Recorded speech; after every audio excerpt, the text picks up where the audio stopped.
Hey guys, Roman here from Tech Guides, and this is my updated Ultimate Call of Duty Modern Warfare 2 and Warzone optimization guide.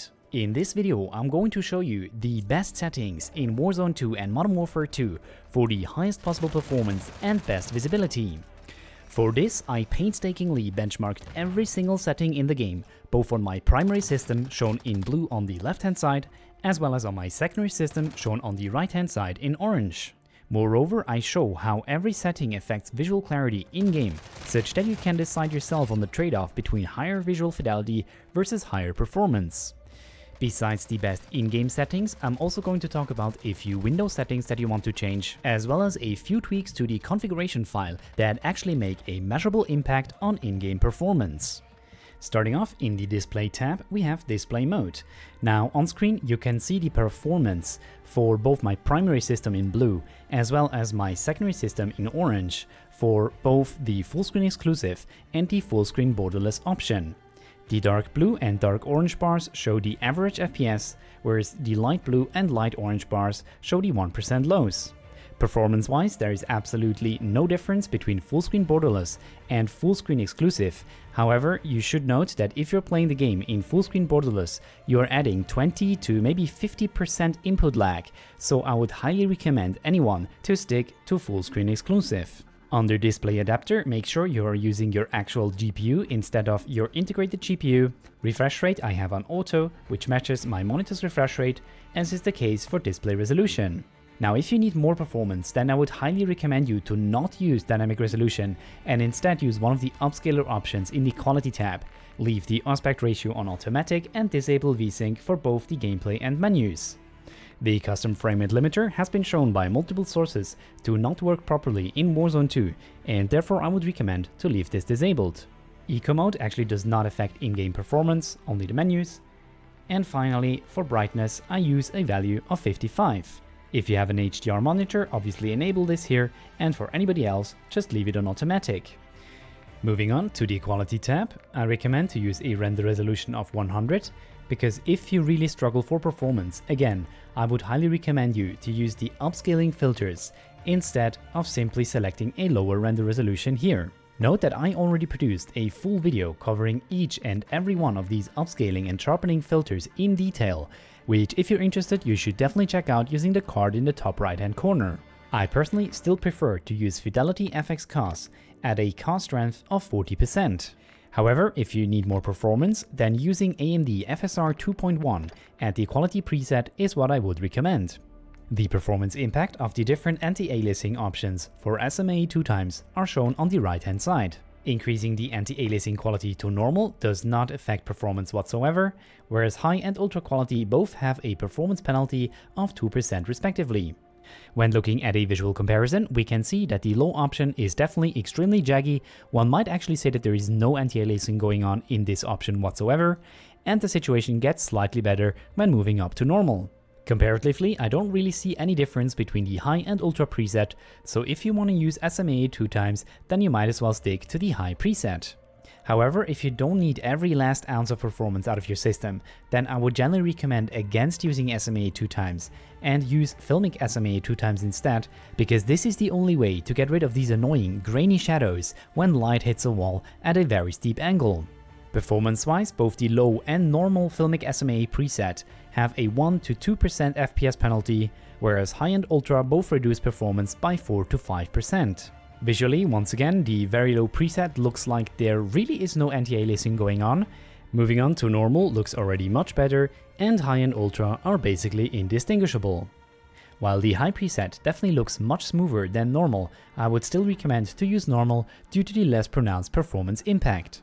Video memory scale traditionally was a very important option in order to reduce stuttering in Modern Warfare 2 and Warzone 2. However, according to my latest tests, I was no longer able to find these large stuttering intervals whenever I had video memory scale on a too high value. Now this is true for both my primary system, which has 16GB VRAM, as well as my secondary system, which only has 8GB VRAM in the 3060 Ti. On the other hand, I also couldn't observe any improvements in performance whenever increasing video memory scale, and therefore my recommendation would be to simply leave this at 60%. Before moving on, I'd like to mention that producing this video once again has been made possible by my friends over at Privado VPN. They are a Swiss registered company, which means that they have to abide to Swiss privacy laws. They have absolutely fantastic speeds on their VPNs. You can unlock pretty much any streaming service out there. And on top of that, it's even possible to use their service completely free of charge in their free tier. I have been using them for a couple of months now, and I definitely don't want to go back to any other VPN providers. So definitely check them out using the link in the description and get a phenomenal 77% off your yearly subscription. But without any further ado, let's move on to the quality tab. Texture resolution has a much higher impact on systems that are more CPU bound, as in the orange system on this graph, which has up to 10% performance penalty for the normal and high preset. On the other hand, a more GPU-bound system is only slightly affected by this option, and even the high preset only reduces performance by roughly 2%. On very low, all of the textures are obviously very low resolved, as the name suggests, and this is most notable for your gun skins that look absolutely horrible. This is already massively improved when only increasing this option to low. Finally, normal and high definitely look better than low, however the difference between normal and high is virtually indistinguishable. If you have a CPU-bound system, then my recommendation would be to use texture resolution low. On the other hand, if you're more GPU-bound, which is probably the case for most people watching this video, then playing at the texture resolution normal isn't going to introduce a huge FPS penalty, and your gun skins are going to look significantly better compared to low.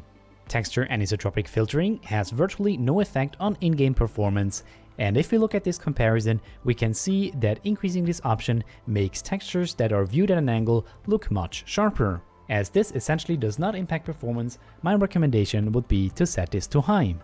Nearby level of detail once again does not significantly impact performance in Warzone 2, and honestly the visual difference is also negligible.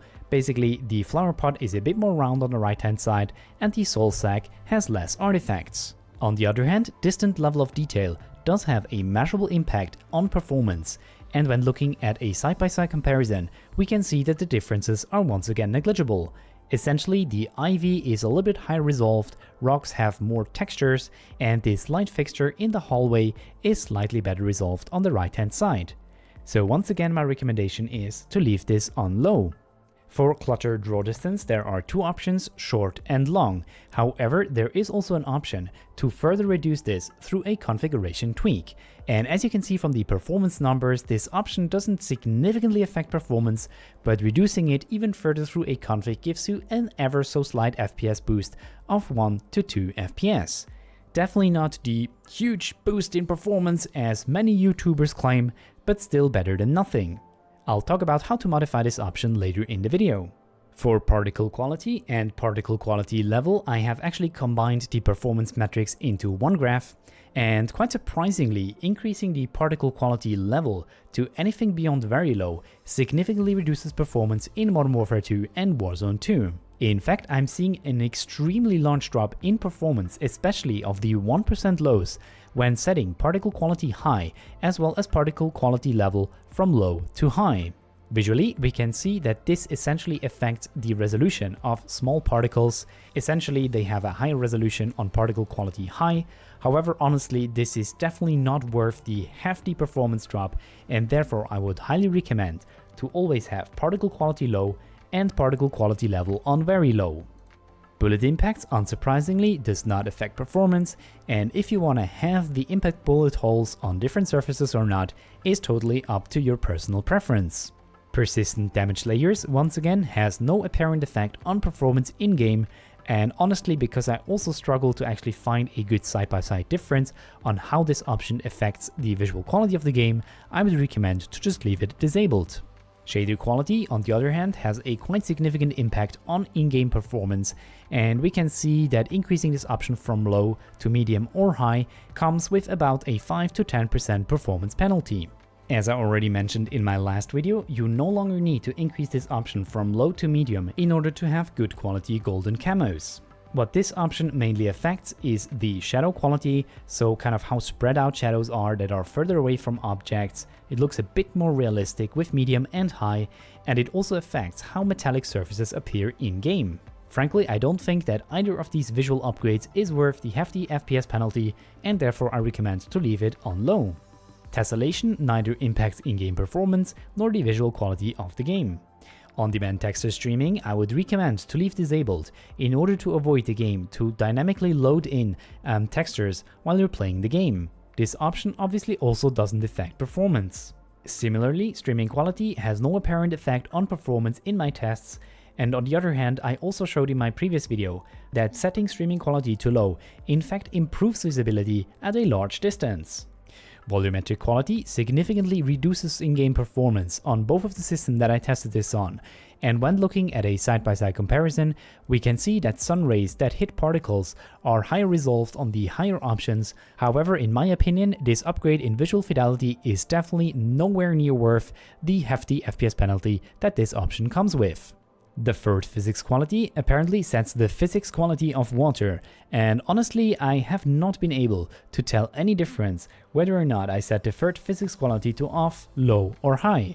On the other hand, we can see that this significantly reduces performance, and therefore I would recommend to leave it disabled. Finally, the water quality options only slightly decrease performance. However, because once again I was not able to tell any difference with either of these options, even if I had deferred physics quality on high, my recommendation would be to leave it on default.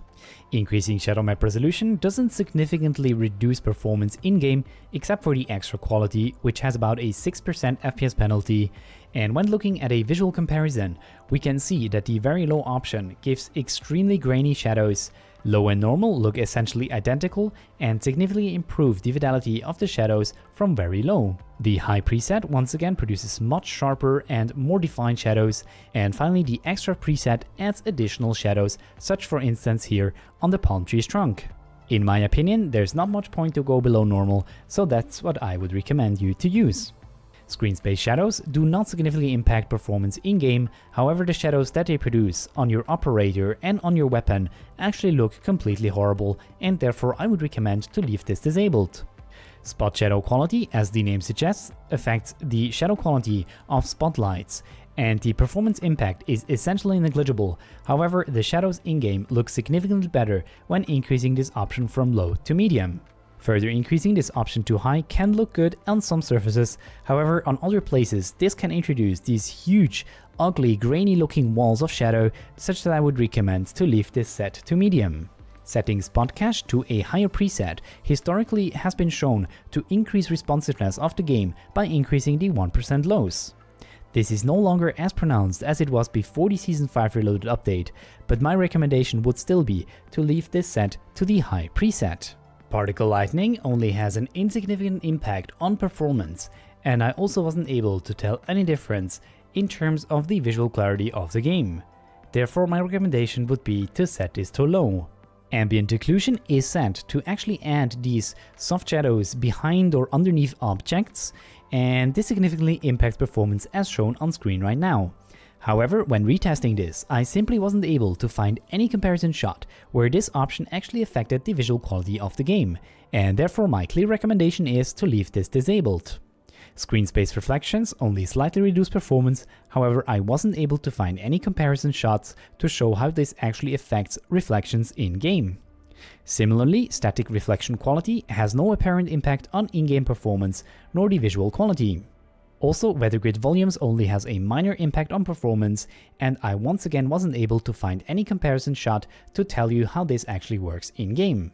Finally, here are the performance numbers for Nvidia Reflex Low Latency, which I'm aware is a bit redundant because this only affects latency and not so much the performance of the game, and unfortunately I have no way to actually measure input latency, and thus my recommendation can only be regarding the performance, and the highest performance I observed on both of my system when enabling Nvidia Reflex Low Latency. Finally, you don't want to use depth of field, world motion blur, weapon motion blur, or film grain. And finally, in the View tab, we have Field of View.